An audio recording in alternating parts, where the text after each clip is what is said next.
A warm welcome to Disky Talk with Luyolo. If you're tuning in for the very first time, I do ask that you please subscribe and hit that notification bell. If you've been a part of this journey, I hope you thoroughly enjoy this episode. So, on today's episode, I discuss all things DSTV Premiership action, which was played between Supersport United and Kaizer Chiefs.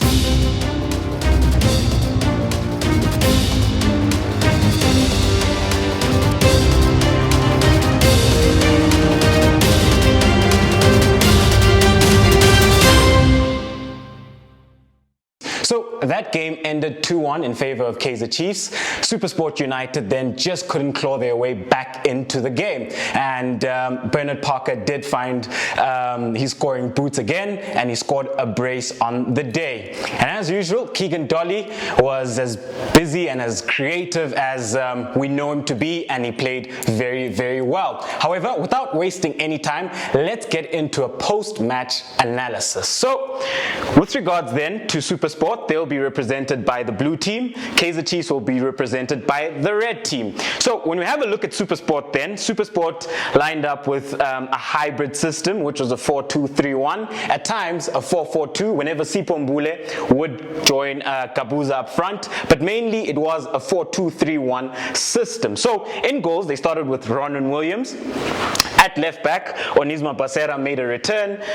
Two centre halves, Ditloko as a left-sided centre back, as a right-sided centre back, Luke Fleurs, and then at right back they started with Keenan Phillips, which is a player who I think struggled a lot, especially in the first half. He got that yellow card, and yeah, things weren't looking too good, and that's why Keitano Temu pulled him off at halftime, brought Manziba in, pushed Manziba up, and brought Lungu to the right back position. However, that's how Supersport went about their back four from a defensive perspective, and I just think that Supersport struggled whenever two moments when Keagan Dolly picked up the ball in the half space, and he was able then to play that ball which dissects the back four. They really struggled with regards to dealing with that ball today. Keagan Dolly was doing very, very well within the half space. However, moving on right along then, within the midfield, they had Jesse Don, Tebogo Mokoena.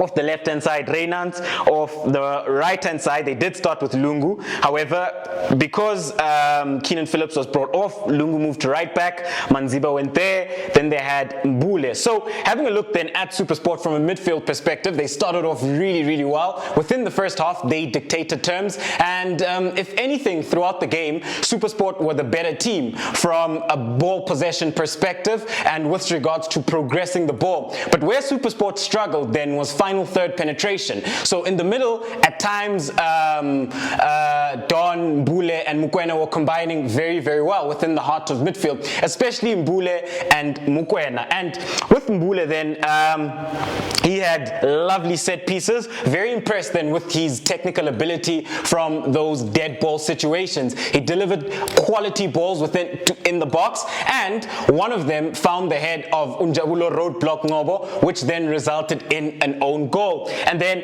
when we have a look then up front, there was Kabuza. But where Supersport were most active was within the midfield. They were rotating the ball really well. It's just they just didn't have that final third penetration. And then when we have a look then at Kaizer Chiefs, which are represented by the red team, in goals, they started with Daniel Akpe. They went with the 4-3-3. They started with Daniel Akpe at right back, Njabulo Ngcobo. Two centre backs. They started with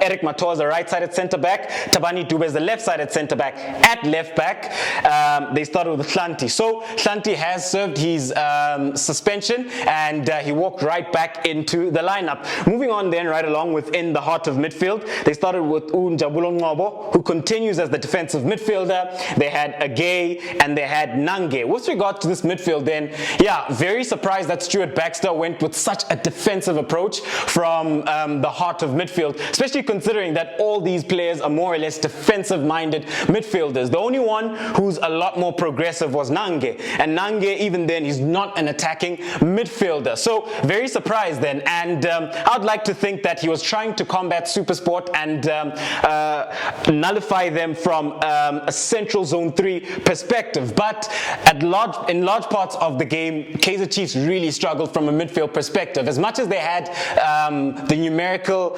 advantage within the heart of midfield, but Supersport were able to shift that ball around very well, and they were able to play within those pockets of spaces. It's just that Supersport couldn't find that final third penetration. Moving on then, Keagan Dolly started as the right inverted winger, up front Bernard Parker, and as the left wing Kama Billiard. So with regards then to Keagan Dolly, I think he had a very good game, and whenever he got onto the ball, he made things happen. You know, he was always looking to make those progressive passes which would split the defense. So within the first half, there's a pass where he dropped off into the right wide channel, very deep in there, and Parker made the run in behind. He plays that ball into Parker. Parker gets it.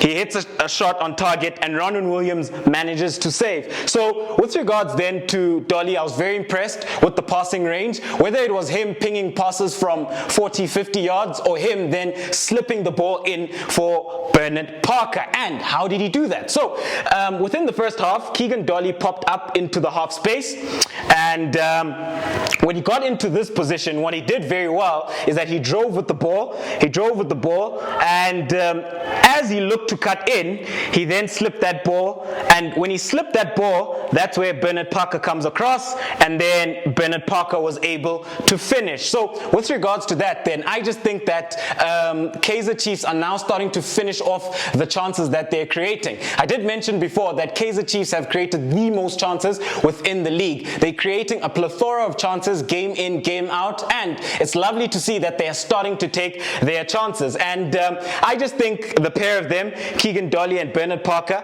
had a very good game, because in the second half they were able to replicate that, where Keagan Dolly yet again drops into that half space where he always looks to come in to vertical zone 4, where he looks then to assume the playmaking role and institute those creative passes which split the defense. He picked the ball up again, and he plays that ball in behind, Bernard Parker in yet again, and he finishes. So from a patterns perspective, it's always nice then to start to see your team having certain patterns at play, certain passing patterns, and them also finishing off those patterns. So ladies and gentlemen, this game then did end 2-1 in favor of Kaizer Chiefs.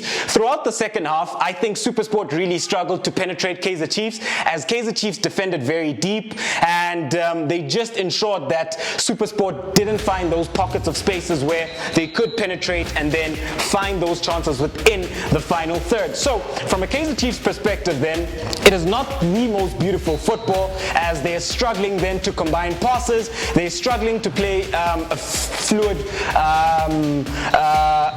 passing game of football. However, at the end of the day, they're finishing off their chances and they're getting the results, which is what's most important. When it comes to Supersport United, they'll be very disappointed, considering that this was their first loss of the season. And when you look at how they played, I think they played really well today. They just couldn't find that final third penetration. So ladies and gentlemen, thank you very much for tuning in to yet another special episode of Diski Talk with Luyolo. It was Supersport United versus Kaizer Chiefs, which ended 2-1 in favor of Kaizer Chiefs. It is DSTV Premiership action.